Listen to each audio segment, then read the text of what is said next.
welcome back to 6th grade science. Today we are covering solutions, acids, and bases. And for something different, we're going to make this a little bit of a cooking episode because we're making chemical apple pie. I'm going to have the recipe in the directions on the Google Classroom assignment so you guys could make this home if you wanted to, with your parents' permission, of course. For this recipe, you need the following ingredients. You need 2 pie crusts, either homemade, which is better, or pre-made if you're like me. This one came out great, as you can see. You also need 2 cups of water, which I have measured out, 1.5 cups of white sugar, and 1.5 teaspoons cream of tartar, which I already mixed. 25 buttery round crackers. I use Ritz. 1/2 teaspoon ground cinnamon, and 2 tablespoons of butter.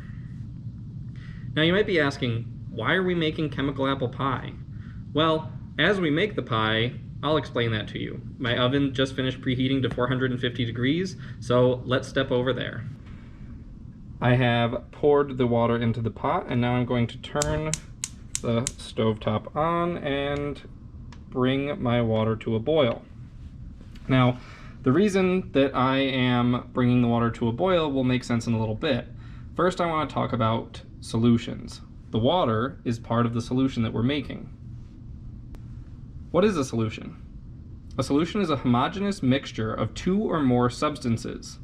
So what ours is going to be initially is 3 when I add the sugar and the cream of tartar. But then I'm going to add more stuff. So in a solution, dissolved particles are too small to be seen or to settle out of the mixture. So when we add the ingredients to the water, they will become part of the solution, and you won't see them, but they'll be in there. So if you tasted it, it would taste sweet, but you don't see the sugar. Now, solutions can be liquids like sugar water or salt water, solids like alloys, which is steel, or gases like the air you breathe. It's a mixture of oxygen, nitrogen, different gases all mixed together to make air. So right now, just the water, that's our solvent. So in a solution, a solvent is the substance that does the dissolving. When I add the sugar and the cream of tartar, that's the solute, or those are the solute. They're the substances that get dissolved. So in water, sugar and cream of tartar are soluble. But what does soluble mean? Well, all it means is that the solute can be dissolved in that solvent. Sometimes you have things that are insoluble though. And what does insoluble mean? It just means that it can't be dissolved in that. So you could have something that's insoluble in water, but is soluble in a different liquid or a different form. That being said though, a lot of things can dissolve in water because water is polar. As a general rule of thumb, like dissolves like.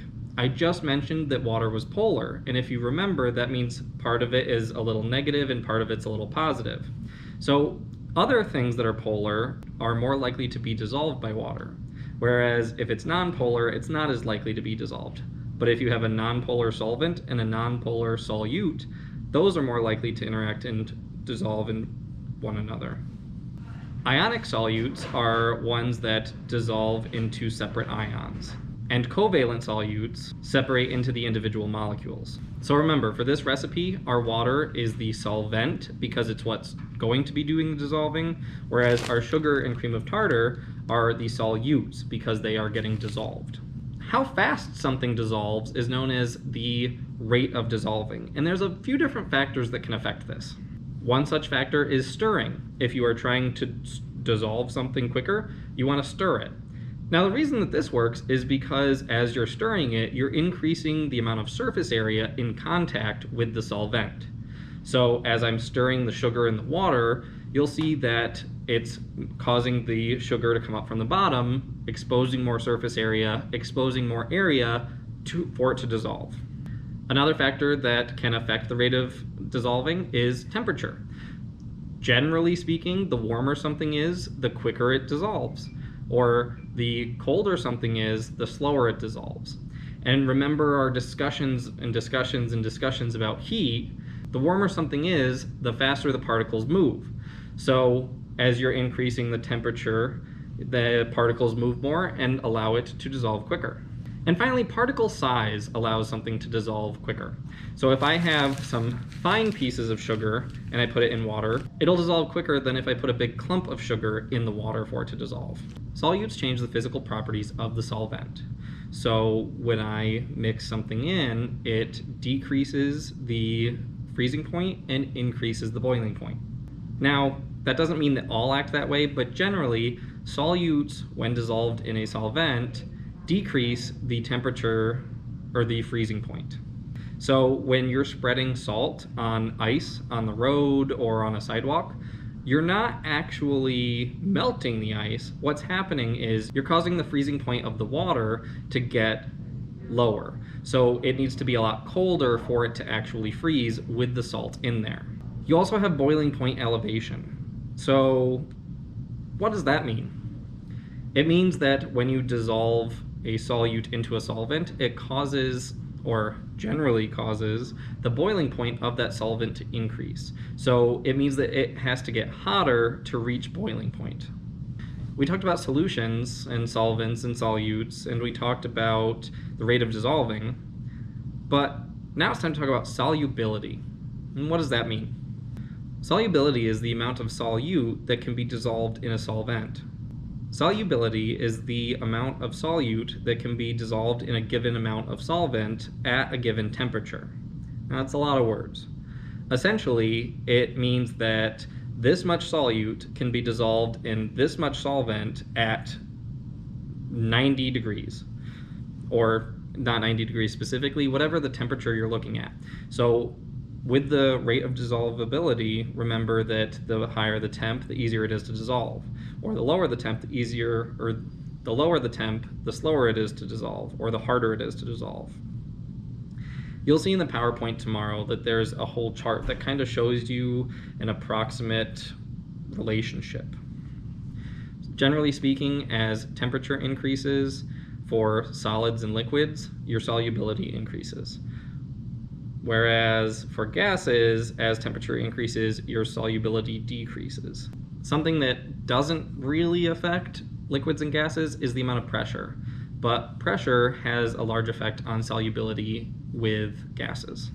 So my water is getting close to boiling, but before we go over there, I want to talk about saturation and concentration. So a saturated solution is a solution that contains as much solute as can be dissolved in that amount of solvent. Unsaturated solution is the opposite. It's just a solvent that has some solute dissolved in it, but more can be dissolved. Now remember, these are at given temperatures. So if your temperature changes, the amount of solubility changes, therefore your saturation or your level of unsaturation will change as well. Concentration is the amount of solute in a given amount of solvent. So when I add the sugar and cream of tartar to the water, it'll be the concentration of that in the water is how much of it's in there relative to the amount of water. Concentrated solutions have more solute in the amount of solvent than a dilute solution. So a dilute solution is just one, it's got a little bit of sugar in there, but not as much as what I'm about to make type of deal. Concentration, like the other things we've talked about, has a formula with it. The formula for concentration is concentration equals mass or volume of the solute divided by the mass or volume of the solvent times 100. It's really times 100%, but it's giving you a percentage. Our water is still boiling. We're almost there. But solubility really makes sense for this chemical apple pie. You know, I keep referencing how we're going to be making a pretty concentrated solution, and I talked about solutions. So that all fits with what we're doing, but Mr. Morgan, how does acids and bases fit with chemical apple pie? That's where the cream of tartar comes in. Cream of tartar has a fruity, acidic taste to it, and that's what actually replicates the apples. So the chemical apple pie that we're making tastes like apple pie without the apples. The cream of tartar is acidic, like the apples, so it's giving it that flavor, whereas the Ritz that we're going to put into our water are going to replicate cooked apples, or the feel of cooked apples, rather than the taste. That being said, let's move into acids and bases. So with acids and bases, we have to talk about pH. What's pH? It's the concentration of hydrogen ions in a solution. There's this little tiny paper called litmus paper that can be used to detect the pH of the substance. You'll notice in the slides it says the level of acidity, and that's true because generally speaking we're talking about the hydrogen ion concentration, which is specific to acids, but if it's a higher pH, it means it's more basic. The lower the pH, the more acidic it is. So what is an acid?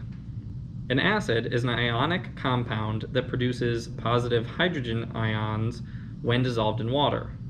So your pH value, the more hydrogen ions you have, the lower your pH value will be, which means the more acidic it is. Acids taste sour, so those are your citrus fruits, your lemons, limes, grapefruits, oranges. Or warheads, that is an acid that goes on the outside of the warhead that makes it super sour. They also conduct electricity when dissolved in water, and they react with metals to make hydrogen gas. The litmus paper that I talked about identifying earlier will turn red. Specifically, our notes reference the blue litmus paper turns red, but as you can see in the picture, litmus paper in general will turn red when coming in contact with an acid. And again, the lower the pH, the stronger the acid. So what about bases? Well, when you talk about acids, you talk about bases. They're kind of opposites. Bases are ionic compounds that produce a negative hydroxide, which is OH, ion when dissolved in water. Instead of tasting sour, these taste bitter. They feel kind of slippery when you're touching them. And they also conduct electricity when dissolved in water, just like acids do. Instead of turning litmus paper red, like acids did, these turn litmus papers blue. And again, these are the pHs that are greater than 7. Just like with acids, having a lower number being more acidic, the higher the number with bases, the more basic it is. What happens when you mix acids and bases? Well, you can end up with some things you don't want, but generally what happens is a neutralization reaction. And what this means is the acid and the base will cancel each other out. Now this doesn't mean mix a super strong acid with a really weak base, because they won't equal out. But if you have acids and bases that are of relative strength, just opposites, they'll cancel each other out, and what's produced is water and a salt. Not necessarily like table salt like you're used to, but a salt.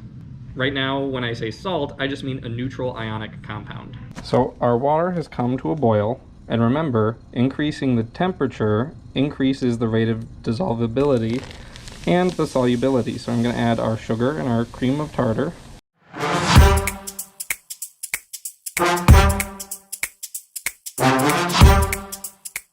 And then I'm going to stir it until it dissolves.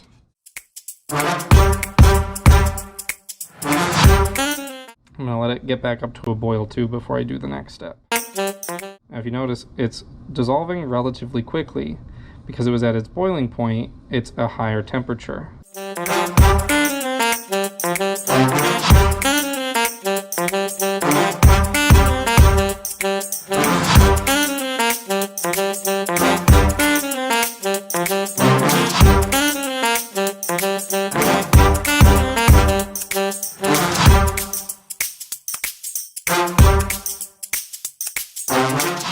Now, if you noticed, it stopped boiling when I added the sugar, and the reason is because that changed the temperature. And then finally, we're going to add our 25 crackers one at a time, and then let it boil for 3 minutes without stirring.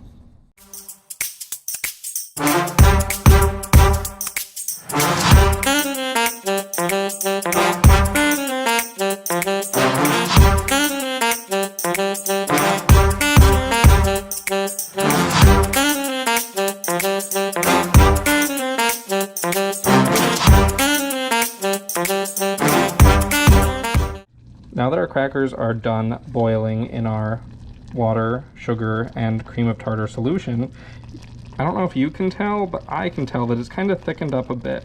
And that's because as it boils, the water evaporates and causes the concentration to increase. Because when some of the water evaporates, the amount of water that was there before decreases, but the amount of sugar and cream of tartar stays the same. So because you're decreasing the difference in amounts, it thickens it because it becomes more solid-like than liquid-like. But I'm now going to very carefully pour this into my pie dough. And, you know, if you look at it with like one eye kind of squinted, it looks very similar to apple pie. You got your brown color, you got the thickness, looks like fruit pulp.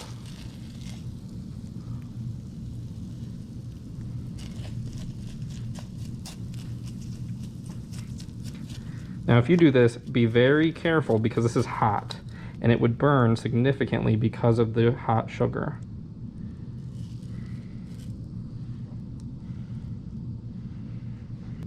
Next up, we are going to sprinkle with our half a teaspoon of cinnamon.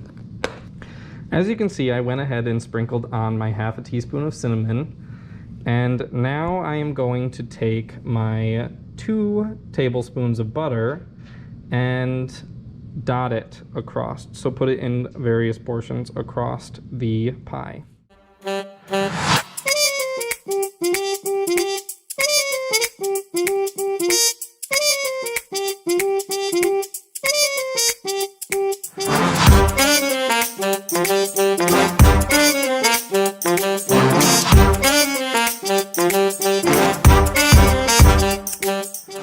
Now that I got my butter on, I'm going to cover it with the top of my pie dough, and then I'm going to bake it for 30 minutes, or until the crust is golden brown. Once your crust gets golden brown, pull your pie out of the oven. That's all I've got for you guys today. So as always, if you have any questions, please reach out to your teacher, whether that's Miss Cameron or myself. Bye!